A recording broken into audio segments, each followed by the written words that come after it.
তেজপুৰৰ ভৈৰৱী দেৱালয়ৰ সমীপত ভয়ংকৰ দুৰ্ঘটনা। নিয়ন্ত্ৰণ হেৰুৱাই দ খাৱৈত বাগৰি পৰিল চাৰিচকীয়া বাহন। কথমপি প্ৰাণ ৰক্ষা পৰে দুজন লোকৰ।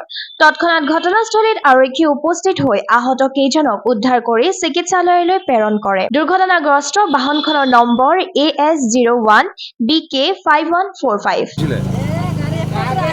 আমি বহিয়ে আছো একেবাৰে ডাইৰেক্ট আহি কিনে ডাইৰেক্ট ইয়াতে সোমাইয়ে গৈছে। কি হৈছিল বাইদেউ? এই আহি কিনে যে মানুহটো আহিলে আমি সবজন বহিয়ে আছো। গাড়ীটো ডাইৰেক্ট আসি স্পীড ইমান নাছিলে, কিন্তু এনেকুৱা আহিছে উৰি কেনে যেনেকৈ জাহাজ উৰি যায় এনেকুৱা উৰি কেনে ধামকৈ পৰি গৈছে। তাৰপিছত পলটি খাই গৈছে। আমি সব মানুহকেইটা মিলি উঠাইছোঁ আৰু হোৱা নাই। চিনি পায় ক'ৰ হয় মানুহ? চিনি পায়? আমি চিনি নাপাওঁ ন। চিনি নাপায়। আপোনালোক বহি আছিলে ইয়াতে? ইয়াতে বহি আছিলোঁ। মানে গাড়ী মানে দেখিছোঁ কি আহিছে আৰু চিধা পুলৰ পৰা এনেকুৱাকৈ সোমাই কিনে গাড়ী পুৰা পাল্টি হৈ গ'ল। সেইটোৱে। কেইজন মানুহ আছিলে? দুজন আছিলে। দুজন কোনফালৰ পৰা আহিছিলে? এইফালৰ পৰা মানে হনুমান মন্দিৰ চাইডৰ পৰা। তাৰপিছত আমি চবে গাড়ী ডাঙৰ মানুহে মিলি কিনে গাড়ীটো চিধা কৰি কিনে ড্ৰাইভাৰকেইটাক ওলাই দিলোঁ আৰু। কিবা হৈছে নেকি সিহঁতৰ? সিহঁতৰ জখম হৈছে, তেজ ব্লাড ওলাই আছে এইটোৱে আৰু। ক'ৰ হয় চিনি পায়?